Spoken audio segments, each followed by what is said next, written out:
Welcome, lovely one, to the Meant for More podcast. My name's Lisa Clifford, and I am building the world's most empowering Meant for More movement, leading millions of heart-led purpose seekers from feeling insignificant to invincible.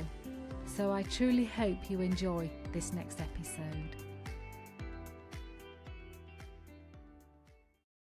And welcome Angela Kennedy to the podcast. I met Angela in August this year, 2025. She was training to be a firewalk and empowerment instructor. She'd flown all the way from Pittsburgh, America, to do the training. And when I met Angela, there was just something so magnetic about her. It was an ease. Her presence was just almost magical. And we became friends. She, in Pittsburgh, runs groups for women and men. And I will call her a medicine woman. She may or may not call herself that, but my perspective of her, my feeling of her is that she's a medicine woman. And she has a fascinating business, which is a flower farm. And she has a very special way of deciding which flowers will attend which wedding. So stay tuned, hear what her Meant for More moment was. You may have a little inkling from the title, but I hope you enjoy listening to this conversation as much as I enjoyed having it. Angela. Hi, Lisa. And Lexi.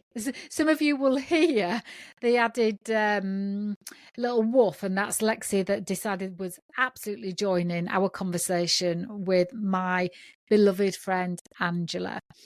And I would love to start with the question that I think really gets us to know someone and where they are in life and where that leads us to, which is a time in your life where you had that stirring and that feeling that you knew you were meant for more. Did you listen to it and did you take action, and where did it lead you to, my lovely? Yeah, thank you for this question. I like it so much. I've been thinking so much about it. I feel like there are two really distinct kind of layers to this. One was that when I was younger, I always had this feeling that I was like too big for the town that I grew up in. I grew up in a really small town about an hour north of the closest city. And I just never felt like I really fit there in this town. And I was constantly dreaming as a kid of going to all these places. Now, I don't know if that's because I'm a Sagittarius or if it was because I just felt so like constrained, but that was kind of a predominant theme through my childhood. The turning point, though, for me came in 2017 when I fell on ice and broke my leg. Wow. So Yeah. something happened. Yeah. Right. Tell me more. Yeah, I was walking outside and I just remember falling down to the ground, and somehow, like, while I was screaming for help because I was on the street alone and I was like writhing in pain, I had such a clear thought that my life needed to change. And so that for me was a real defining moment in my adulthood of like, I need to focus on a purpose that feels greater than my sense of self.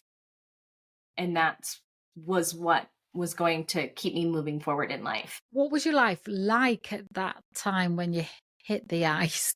Yeah, that's such a great question. So I was just coming out of a really traumatizing relationship that was kind of cloaked with infidelity and people just not being honest and like people living parallel lives and a lot of secrecy from my partner, and it was just devastating for me. Gosh, yeah. when I found out that he kind of had this whole other world going on. And I was also in a job that just felt kind of soul crushing. My finances were kind of in the drain. I was like Airbnb my personal home just to kind of keep my life afloat. And I was like crashing on friends' couches.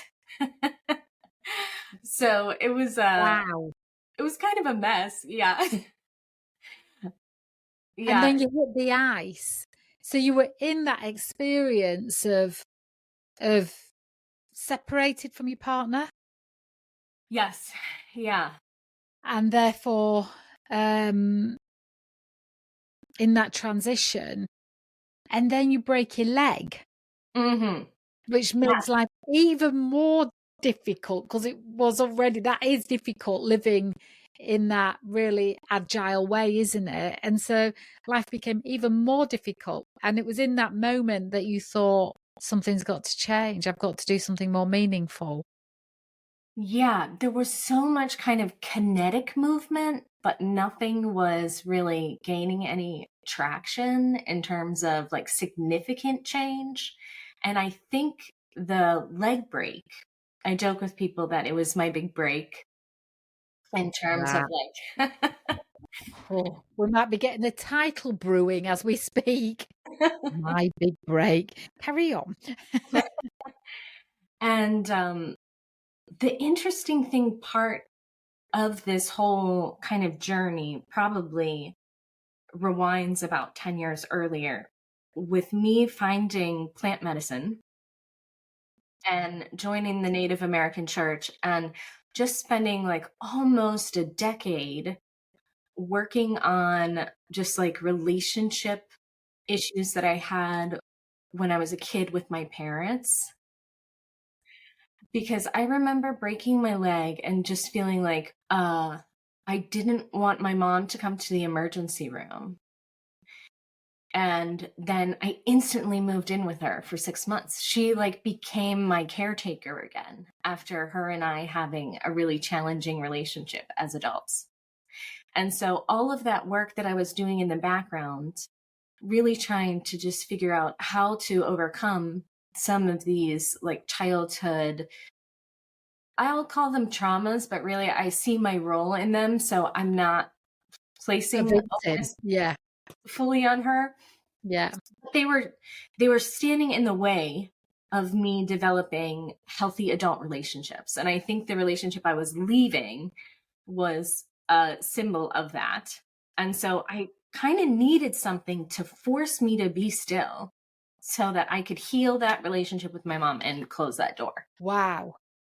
Wow. So the break helped with the break in your relationship with your mum. So in healing the leg, the opportunity to heal the leg was the opportunity to heal your relationship with your mum, that then led on to what transpiring in your life as a result of all that healing that you did. Yeah. So there were a couple of things that really came out of my time learning how to walk again because I was non-weight bearing and I had a bunch of hardware in my leg. So I was on bed rest, couldn't put any weight on my right leg for 4 months. And then it took me 2 months to learn how to walk again. Which part of your leg did you break? I broke my tibia and my fibia in my right Right leg. leg. Me too. No way. And I've got hardware in it. No way. And I didn't have an epiphany at that time, but one has come into place as a result of it. But anyway, it just seemed just too, for me not to, I don't want to make it about me, but it was like, I know that pain. Yeah. Yeah. Yeah, and I feel like there were so many gifts in that time. One was I had never experienced what it was like in my life to wake up and not be expected to perform. And Tell me it more was what you mean. such, so I've been really independent since I finished high school, probably even before that. I've been working since I was really young. I moved out of the house.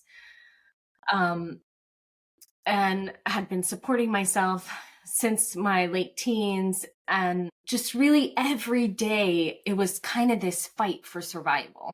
I had to wake up, go to work, get all the things done, put all the pieces in place. And I was in survival mode. When I broke my leg, I think, 2017, I don't even know how old I was then, maybe 34 or 35. I, for the first time, felt like what it meant to be a human being, just like somebody that exists. And what does it mean to live without making offerings that people approve of? Yes. So I was taking up space, but I wasn't really like offering anything. And I realized how much of my identity was intertwined with my work and how the community perceived me and how like that relationship, what that meant or what I thought that meant. And it was just incredible to just be, to just feel what it was like to be and actually spend time with myself. And one day just be like, you know what? I don't really like hanging out with you. I was talking to myself. And I was like, how do I become a person that I enjoy spending time with? Oh, we need to just have a breath there so that people can soak that up, because how often do we busy ourselves because we're avoiding being with ourselves? And I know I've done it, I've been there. But that just leads to burnout, really, doesn't it? That kind of distraction in the absence of being. And so how do I become the kind of person that I enjoy being with? Is that what you said? Yeah, that I enjoy spending time with. Time with. Yeah. Yeah. Well, we all want to know. What did you do? What's the answer? Yeah, I still feel like I'm discovering that, really. I realized that the career that I was in, I did interior design and new construction project management for a really long time. And there was something about like being willing to put myself in that victim role that no longer suited me. And when I want to say victim role, it just perfectly mirrored the situation that happened when I was a child, where there's a dominating kind of force and things aren't going my way. And I always think it's someone else's fault. So, you know, construction, which is a very male dominated industry, and I'm like one of the only females in my whole town that does project management. That was like kind of the perfect flavor of spice that I needed to validate why my life wasn't working out. Is So it, is it a bit like creating an environment that gives you a reason if your life isn't working out? Or I don't know, I don't really know where I'm going with the question. yeah, Did you create the environment that gave you that? Was that the driver? If my life isn't working out, I need a good, plausible reason. yes, exactly. Exactly. And so this whole experience was really a journey of me learning how to take responsibility for the outcomes I was seeking and being okay with the things that I wanted. I've always felt like my life path was unusual and it wasn't okay. And it took me, it's still something I'm discovering and consistently having to like integrate into my family relationships. But so I decided in that moment that I wasn't going to work in the corporate arena anymore. And I didn't know what I was going to do, but my life needed to be more earth based. I was ready to leave the city. I was ready to just literally get my hands in the dirt. And that's how I came to flower farming. What did you know that your hands needed to be in the dirt? Was it a way that you'd been living already? How did you know? What tell me, how did you get to that? So Yeah, I love this Were you question. a child that ate the mud and played out in the soil all the time? I mean, how did you get there? Yeah, I love this question so much because there is a Bible verse that says, when you raise your children in the kingdom of God, when they grow up, they will not depart. And I was raised a Christian child, and I have left religion behind. But I realized that the kingdom of God for me was nature itself. I feel like my parents, and my dad in particular, did an incredible job of getting us out into the forest when we were children. If there was a beautiful day and the weather was perfect, my dad would like skip work, pull us out of school, and we would go just walk through the woods and pack a picnic and hang out by the lake. It was so wonderful. And for me, that ended up being my church. I found that connection with nature when I started um, sitting in the teepee and going to sweat lodges. And so that really reignited my path back to the plants. I went to school for herbalism, and later in life, after going to college in my younger years. And then when I broke my leg, it was the first time in my life that anyone was ever gifting me bouquets of flowers in my adult life. And because I was so sensitive to light and sound from the medication that I was on after my surgery, I would sit in a dim room and just stare at the flowers. And the irony is, the flower that caught the most attention from me was a ranuncula that was gifted to me from my godmother. And I didn't even know what the flower was. And I kind of went down this rabbit hole of trying to figure out what it was. And I discovered Florette, which is Erin. She's a really famous flower farmer in the United States. And I just started reading all of her blogs and her website. And I remember thinking to myself, wow, what a beautiful life. People grow flowers for a living. I want to do that. And it was somehow one of those passing thoughts because I still had like commitments in the design world that I had to fulfill, contracts where people already had paid me, and there was moving parts and supplies being prepared. So I knew I had to fill those commitments. And then life happens. I met my husband and we got pregnant. And, it wasn't until years later where I actually had the time and space to start farming. And it was a part of my personal recovery from postpartum depression.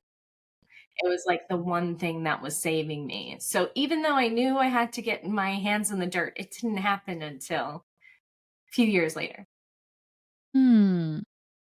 And so then what happened once you started getting your hands in the dirt? Then what did you create? So I now have a 1.5 acre flower farm.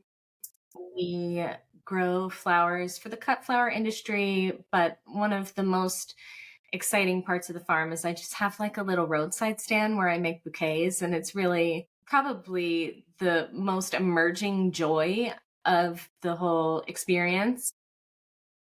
Just because the feedback is immediate. It's people in my neighborhood and in my community. Like, I just had a phone call last night from an older gentleman who's in his late 70s and picked up one of my business cards and one of my bouquets of flowers. And he was like, I just wanted to let you know I stopped and got some of your flowers, and they're so beautiful. And I've never seen flowers like this before.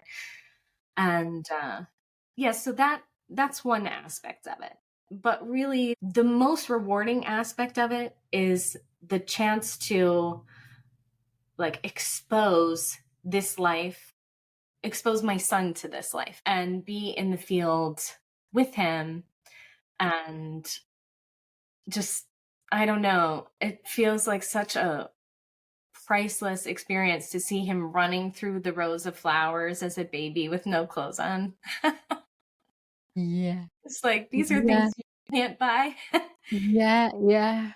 these That's what moments. you imagine heaven to be like, isn't it, though? Meadows of flowers and beauty and bees and butterflies and just running um, freely. You kind of, and then that's his life. Um, I know when we spoke, you spoke about the relationship that you have, the connection that you have, the respect that you have, and the love for the flowers in a way I'd never heard anybody speak of. And so, do you feel like you can just share that now and how you choose? Well, no, Yeah. how the selection is done. I'm not going to lead with the question. How is the selection done? Yeah, Oh, thank you. you know where I'm going, don't you?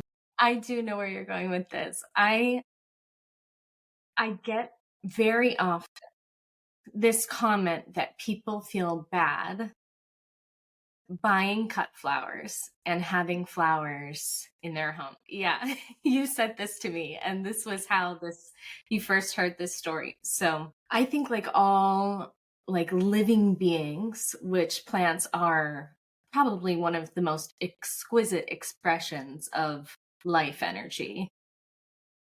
Like all living beings, we have come here and we just want to shine. We want to share our light with the world.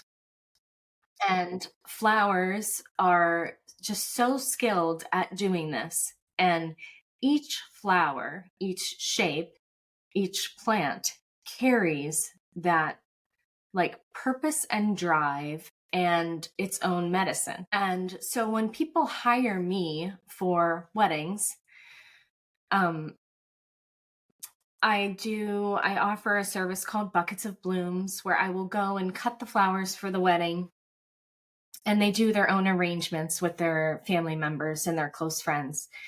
And when I walk out into my field, I will say something to the effect of like, tomorrow is Maggie and Dave's wedding. This is what I know about them. This is what I want to share, because the flowers and I communicate very clearly together. I can, you know, actually hear when I'm walking through the field what certain varieties are needing, but that's kind of a different topic. And so I'll look out over the field and say, this is what's happening. Who wants to go? Like, who's offering themselves? Like, this is your moment to really bring your medicine to a space and feed people's hearts. And as I walk through the field, I'm always so surprised which flowers are like, pick me, I want to do it. I'm like volunteering for these people for this event. And at the end of the day, once I cut all of the buckets and prepare them, I usually have a reflection as I'm waiting for the bride or the groom to come and pick them up. And I realized what it is their relationship is needing some support around. And so this is where my experience with herbal medicine and plant ceremonies and gardening kind of intersect. I can see which qualities the relationship is looking for in order to have a beautiful union together. Are you able to share any examples? I mean, you can share without names if that's better. Yeah, so one of Mr. and the Mrs. Smith, that's always a yeah, really good one to go with. yeah, so Mr. and Mrs. Smith, I realized that they were going to have trouble conceiving. How did you realize that, if you don't mind me asking? Is it a sixth sense you've got? Or did they say? Yeah, I literally look at the qualities of the flowers. So if they are flowers that are really prolific bloomers, like cut and come again, I know the focus of the union is going to be on fertility. Really? So And you so, know, just for the listener and the viewer, so how you know that they were going to be challenged conceiving, if I remembered that correctly, yes, is not by them, but by the flowers that have offered themselves. yes. Yes, Yeah, keep they going. are bringing their energy of fertility and abundance to the union. Love this. So that is where like the plant is coming in to support the marriage.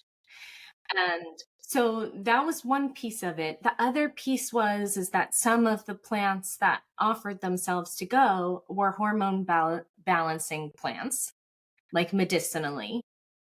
So when I put two and two together, it was like, okay, there's a hormone imbalance and there's a really major focus on fertility. She is kind of desiring to start a family, and you know, I didn't know this. I got all of this from the flowers. Yeah, this is I'm so glad we're having this illuminating conversation because I am fascinated. Yeah. Yeah, it's really so beautiful, and I feel like the only reason why I am exposed to these things is because of my relationship with sacred plant medicines have shown me just how intelligent of creatures they are, how they all have their own kind of love language that they want to share, and they have all adapted to get our attention through their flower. And so the more time I've spent, there's this beautiful practice in the Shipibo um, tradition that before you go into a ayahuasca ceremony, you take a flower bath. And it's like a rebirthing practice. They put flowers in water and pour the water over your head. And you get the spirit and the energy of the plants to clean your own energy and your own spirit. And they refer to it sometimes as perfuming the heart. It's like sweetening up the energy of the heart. And so when you are kind of in the presence of ayahuasca or the medicine, you have been refreshed and she can relate to you in a kinship that normally she wouldn't be able to do because the energy of the flowers is in you inside your energy. Is that making sense? The part that I might need clarity on is who is the she in this context? Yeah, she is ayahuasca. Ayahuasca. Yes. And just share with everybody what ayahuasca is and how it's used, and because I know that you do things very sacredly. You're not a commercial person who sells tours. You are a heart-led medicine woman, is how I would describe you. Is that all right? Yeah, thank you, Lisa. Oh, Thank good. you so much. Um, so, and there's something really belonging about you, but I don't know how to put it into words because it's a feeling. So, just share what ayahuasca is and how it's used and its purpose and how it, yeah, how it's sacred. Yeah. Ayahuasca is a plant brew that is used in South America for healing. It has psychedelic properties, but those properties can be either heightened or kind of played with. It's not a brew of one plant, it's actually a combination of multiple plants. So, not all of the experiences are psychedelic. I feel like nowadays, in terms of visuals, um, some curanderos or curanderas, which are uh, people that heal with plants, they can adjust the level of the brew to kind of meet this commercial interest that you're talking about, kind of the psychedelic explorers. But historically, when someone would go to a shaman for healing or a curandero, they actually wouldn't take the medicine. Only the shaman would take the medicine and would sing over the person that was seeking healing what they call icaros, which are channeled songs that come directly from the plants in the jungle. And the way they receive these songs is by doing what they call a dieta.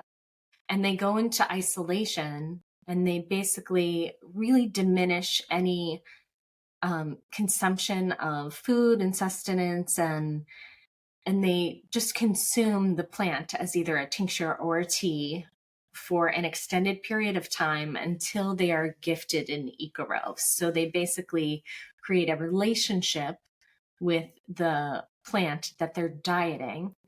And throughout the course of that relationship, they see what the plant can be used for in terms of healing, what its capabilities are.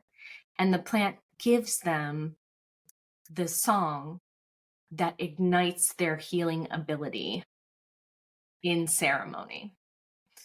So it's an extremely powerful practice, one that takes many years to really study and digest.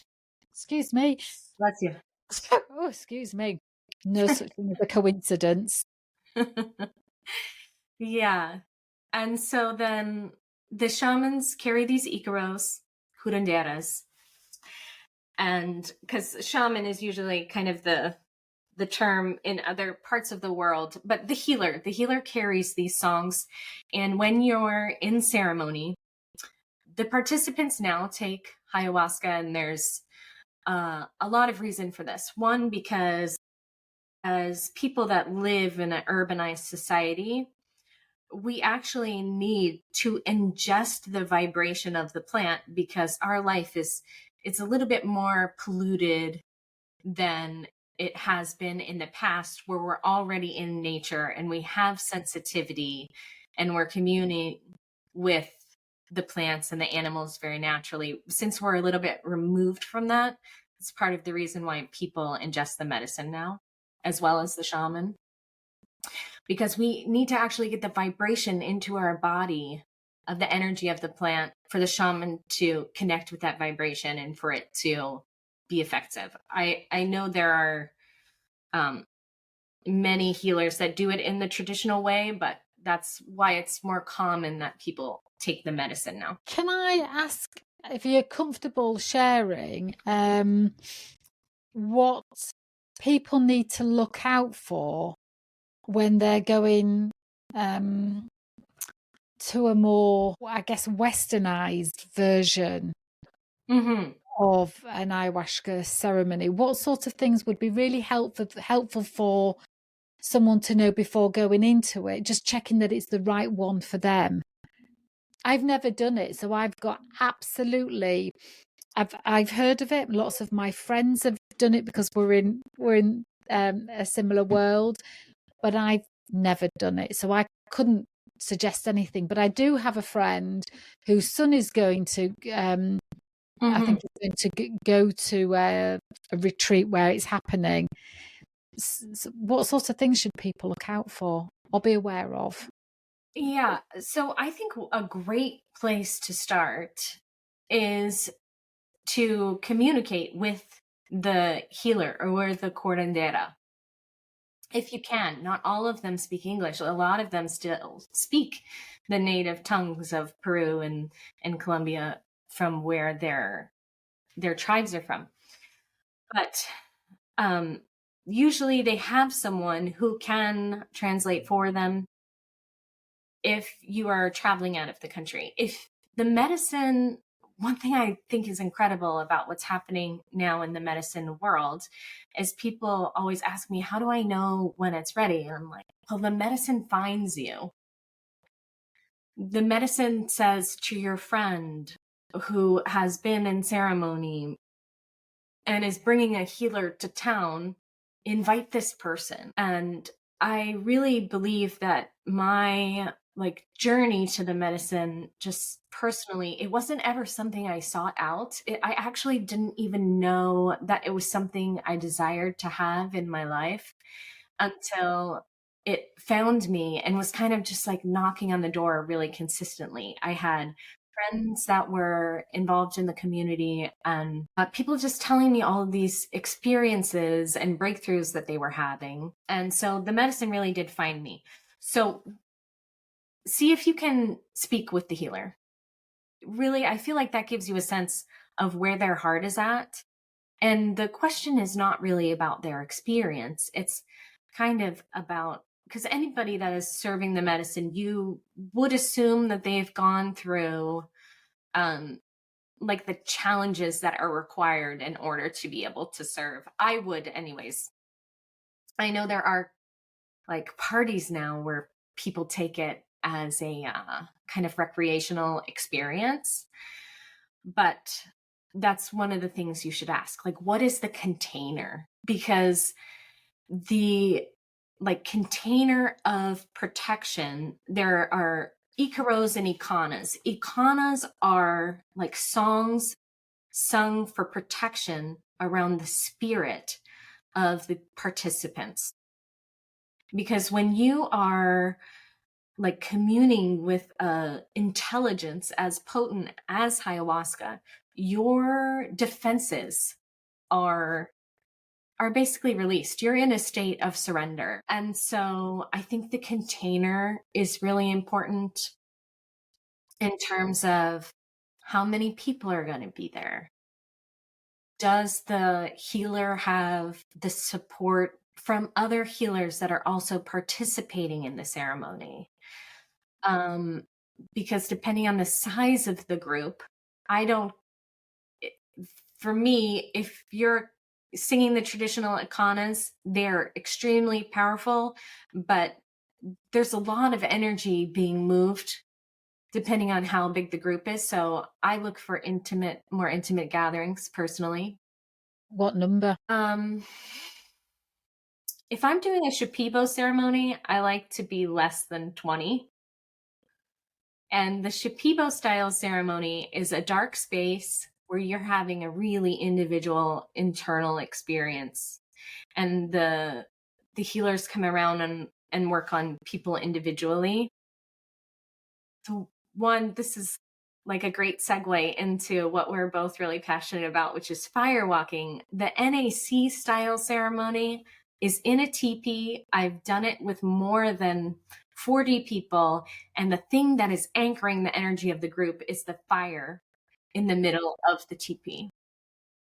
And so I feel very comfortable in that container because when you are in the presence and the energy of the fire combined with the medicine, anything that is kind of could like break up the security of the group is instantly burnt by the energy of the fire.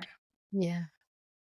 And when people are having what we call like big movements, like they're getting well, which is a term often used in the medicine community where they're purging in some way, either like crying, screaming, vomiting, a lot of other things, a lot of other types of purges. But if they're having a lot of movement, the moment the healer takes them and sits them in front of the fire, can witness the fire working with them in like a beautiful kind of reciprocal way, just like taking their pain and transmuting it. I completely feel it.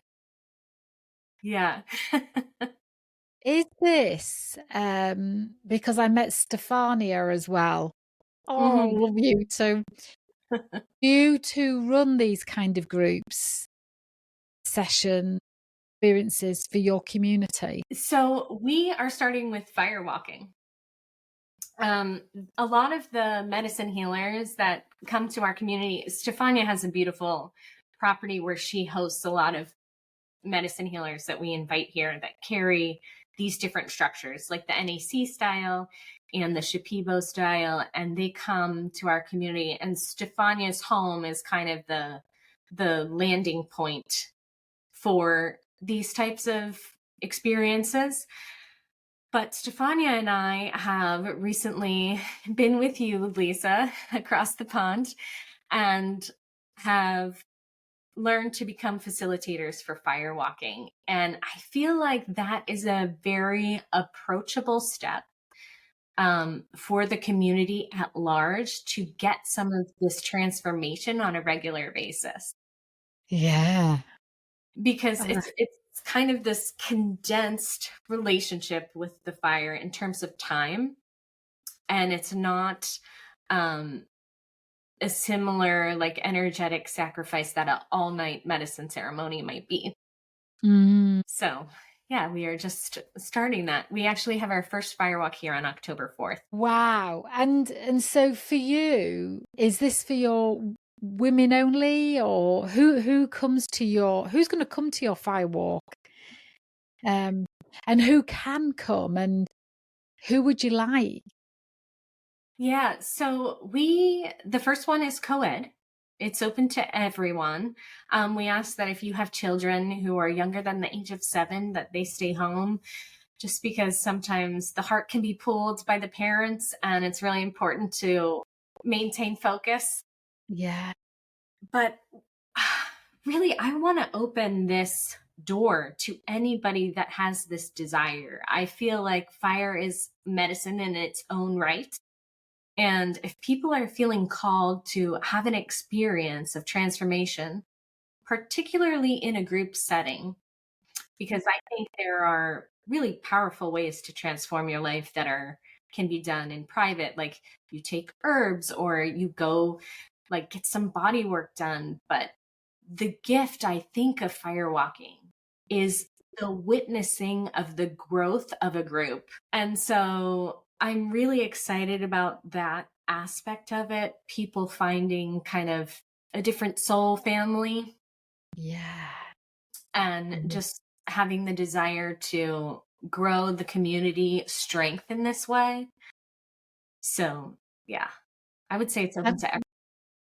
I'm so excited for you that you and Stefania are going to be running these, because I think it's a great entryway into the even deeper work that I know the two of you can do with groups. And yeah, I'm so excited to see you two leading, because when I've been with you around the fire, and you did a wonderful opening ceremony one night that was just, I don't know the words. I mean, I think the words in your song that you opened up with your voice, had the word sun in it, at which point the sun appeared from nowhere and lit you up like a spotlight, then radiated out to the rest of us. It Mm, was it was symbiotic with life and all that is possible, and mm, just the feeling that ran through our bodies. I mean, I'm sure it happened for everybody, that ran through our bodies through your voice and your command of the sacred space of the, when I say command, I mean as in the protection of it. mm. And as you did that, it just was like this was always your space or element. All right, Lexi, she's getting very excited about what I'm saying. It felt like a marriage, Mhm. and all of us were captivated by you in that expression. And then when I was teaching the fire tending evening, seeing how you worked and felt and intuited the fire, it just felt like, I don't know what you're doing on a course. Because it is one of those things, isn't it? If the fire's in you and you feel the pull, and like you said about the ayahuasca, the medicine calls you, and there's like an intuition that is a knowing and a belonging, not from this lifetime. What's your thoughts about the relationship with the fire, and where it comes from, and yeah, and what it does with you? Oh, yeah. This kind of reminds me of the little comment you made about my son running through the flowers and saying, like, that is our idea of heaven, right? Mm. What we imagine heaven to be. I have a song where the lyrics say, if you ask me where heaven is, or no, I'm sorry, I can tell you where heaven is. It is absolutely everything we see. And I really feel that in my heart. I feel that once I tapped into this kind of unseen world, of different ways of communicating with the elements, with the animals, with the plants. Heaven became so clear to me that we are living it, and this is the opportunity to experience it.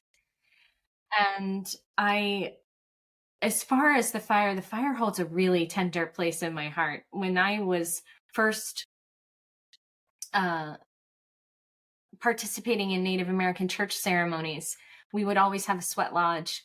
And I have, in and out of different moments of my life, really been challenged with depression. And I remember my teacher, Martine, at the time, and his wife at the time, Patty. They were such beautiful people. And traditionally, in the Lakota tradition, it's unusual for a woman to work the fire and work the sweat lodge stones.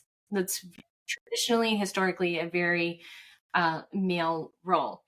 And Martine knew that I was struggling and just confused about the direction of my life. And he said to me to work the stones for the lodge. And what that means is basically you tend the fire with the grandmother stones inside the fire, and you hold space for them in a very delicate way so they don't break, so that when they're passed into the lodge, some of them break anyways, but when they go into the lodge, they can be heard because you pour water on them and they sing, they create their own voice of the stones. And that's like a whole level of intelligence that I'm not really privy to yet. Working with the stones and crystals, I don't really understand that world fully. I know that it's there. Yeah. And so that is where my relationship with the fire really started, is working the sweat lodge fire.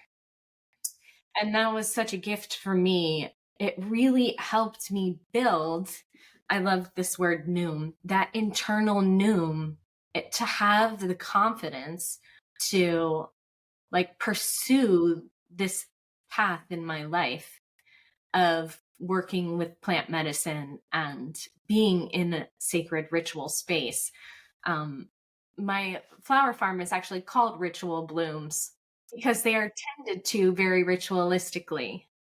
So Mm. it's, I realize now the irony of me saying I have left religion behind. I should say I have not forsaken ritual. I think it's such an important part of what it means to be human. It's the thing that literally connects us to all the generations that preceded us and connects us to all the different kingdoms in the world, like the plant kingdom, the animal kingdom, the elemental kingdom. So that answer your question? Yeah, what a lovely journey. Yeah. Would you would you say that when you were struggling with bouts of depression, that the fire played a part in any kind of healing? In that, when you were tending the sweat lodge fire and the stones, did the fire have a role? Absolutely. Absolutely. I think first, on a surface level, it felt like I had a purpose within my community. Oh, It felt like I was capable of serving, even when I was feeling ashamed of like where I was emotionally, which felt like a really powerful learning for me. That even when I feel like I'm low or I'm unwell, which I think depression really is just a moment where the body needs deep rest.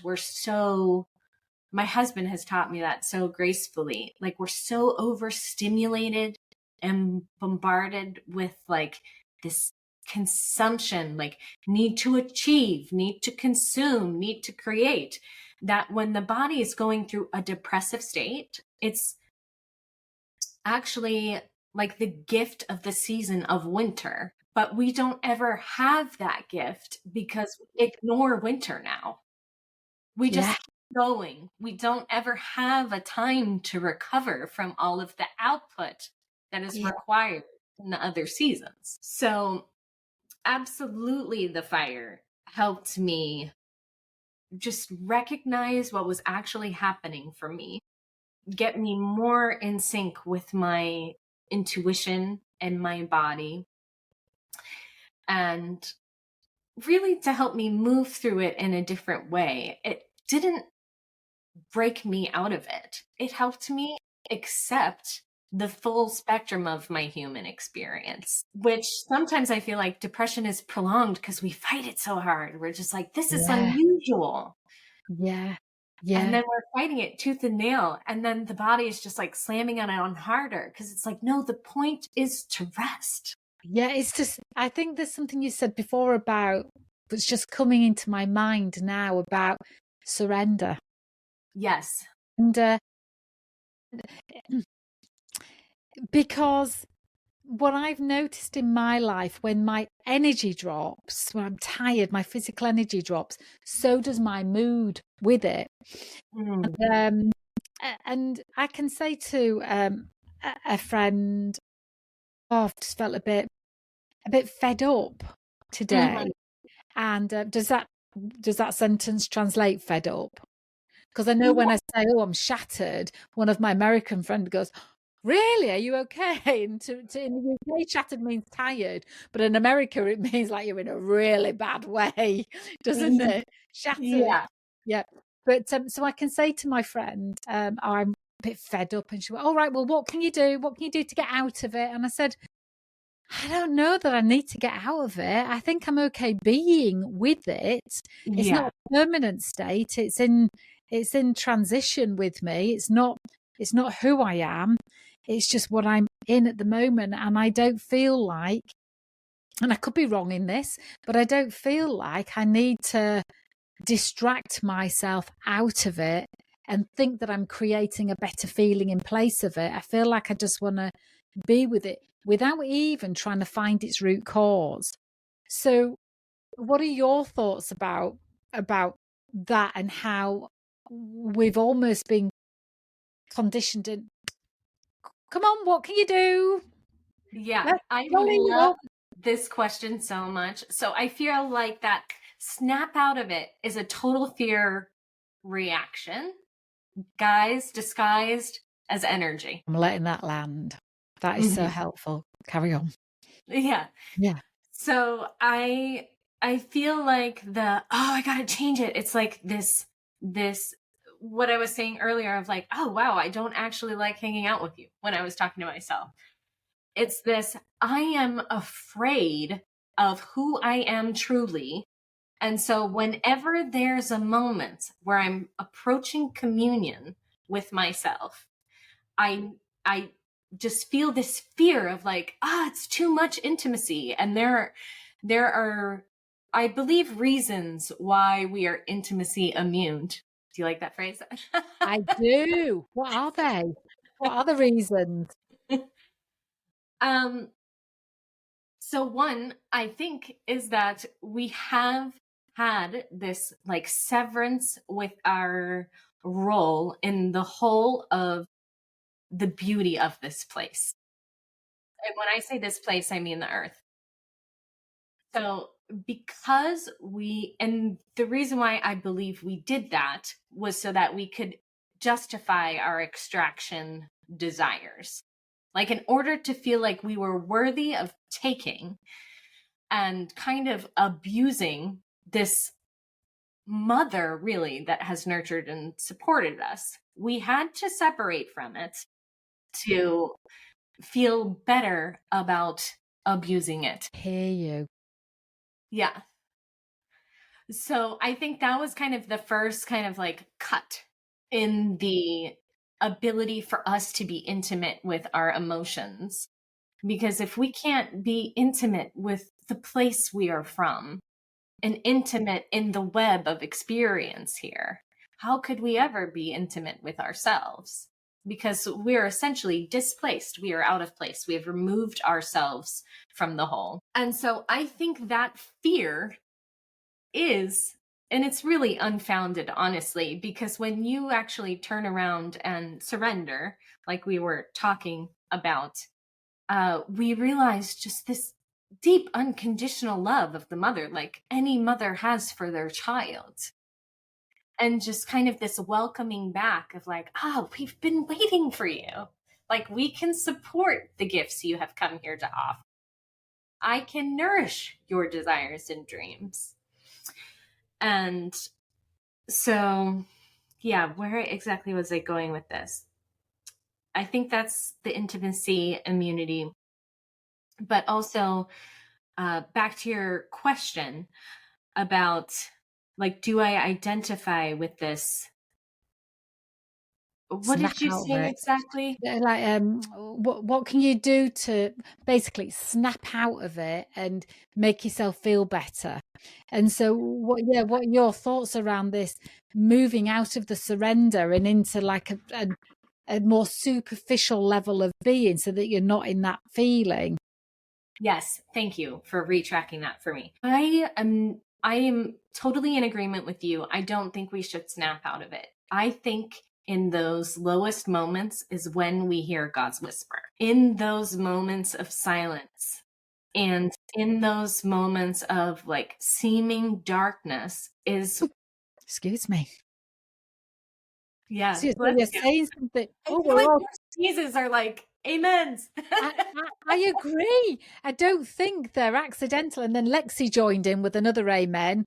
Um, yeah. So when you drop into that stillness that fatigue gives you, and then your mood drops with it, which I think my feeling of when my mood drops isn't that I have dark thoughts that I think other people might be thinking, I think, but more of I feel the absence of joy. And I think in the absence of joy, we think it's lowness.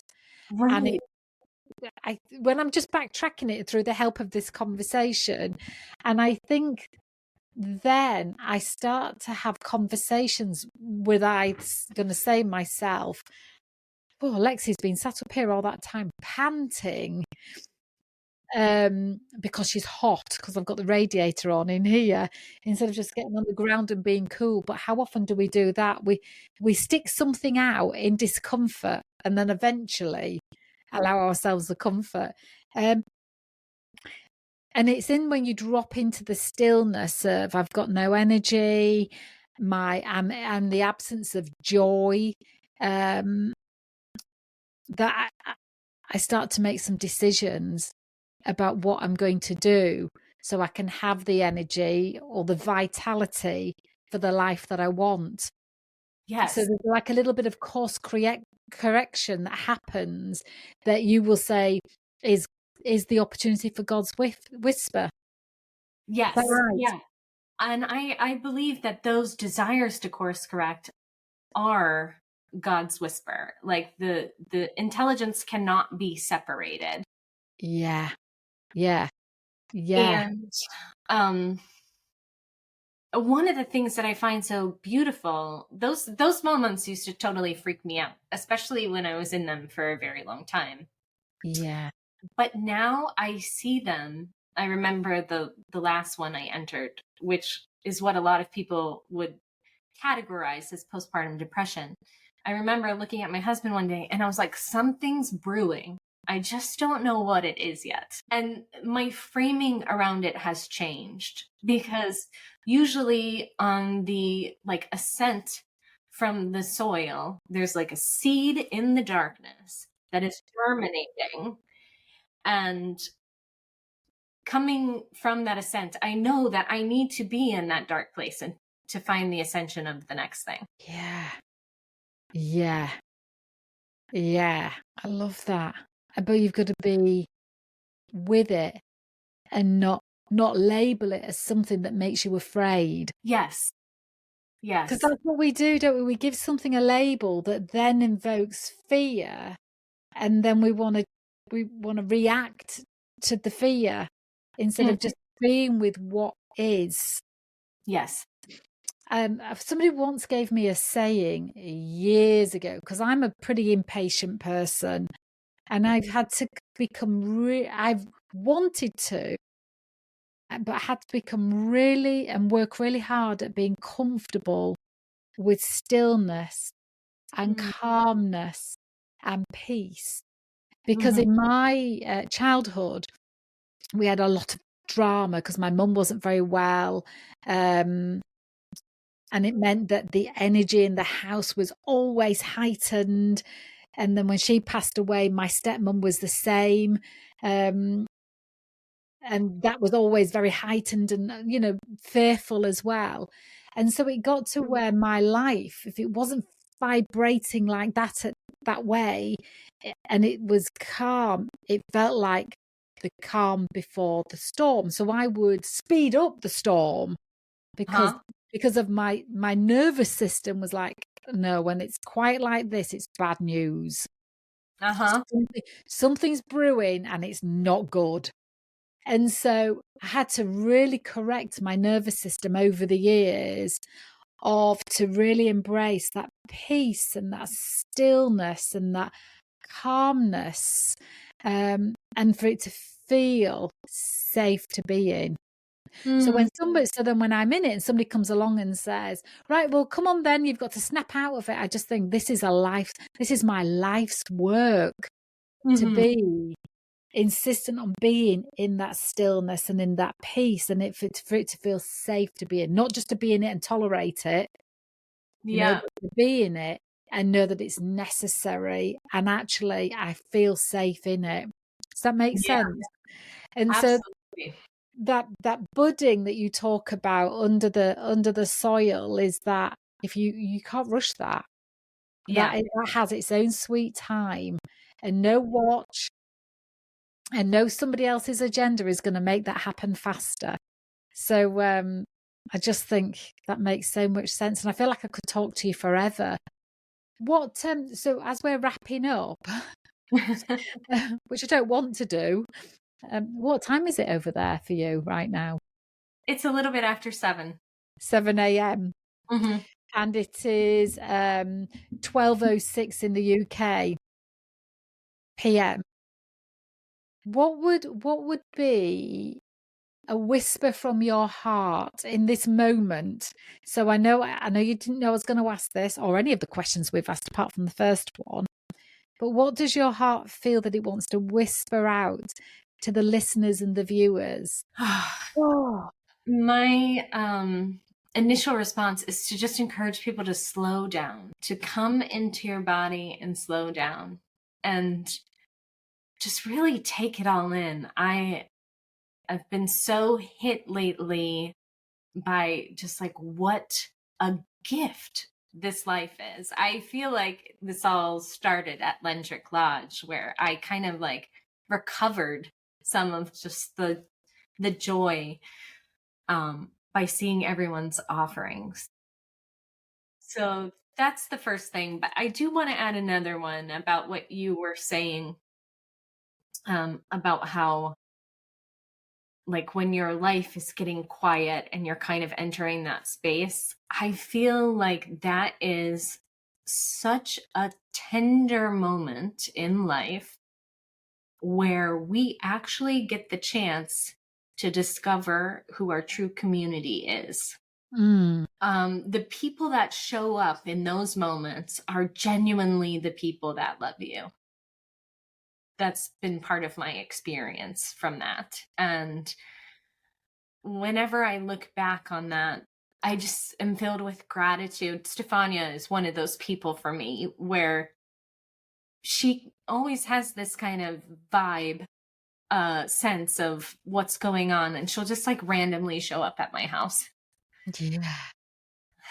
And so there is such beautiful opportunity in those moments where we feel like we want to shy away to not only notice the people that are coming into our home, but the messages that are coming through our dreams, the unusual moments walking through the city where you feel like somebody just called your name. Like it could have been the tree that was right next to you. And so this is part of the slowing down and really just like opening up to all of the possibilities of really the magic of life, in my opinion. Love that. I love that. I even feel like, as you're saying it, my nervous system down. I didn't feel it was heightened, but it felt even calmer. It was slightly heightened with Lexi sat next to me panting. There's something that I heard, I don't know who it was saying it. It was in a temple, and he was saying, what if this is heaven? Mm-hmm. What if this is it? How would you view it? How would you move through it? How would you be if you believed that this was heaven on earth? I feel like that is the most important question of our species at this moment, because that is going to be the spark that moves us back to communion. Because if that is true, we have to start taking responsibility for the things that we do and the way that we're treating one another. Completely. And that, I think we have to do that, full stop, because it's not working. It's not working not doing it. It's not working separating from it. I think particularly in this country, I think we definitely need an episode 2. I think in this country, we're noticing the way that houses are being built have made us more remote and taken us away from the connection you get from community. So even the way that we build our environments needs to change. I think in episode 2, I'd like to know more about native Lakota tradition. I'd love to know more about that. But for now, yes. Yeah, I would be happy to speak on my experience with the church. I am definitely not an expert, but I would love and be totally thrilled to have a follow-up conversation about all of this. I think we've scraped the surface, and I don't know the questions really to ask that's going to get us deeper, but I have this curiousness about, I still feel like there's more I want to know. Yeah. But so maybe you can guide me and yeah. Thank you so much for getting up so early to talk to us today. Thank you. We'll schedule off air a episode 2. Oh, perfect. Thank you so much, darling. All my love. Bye.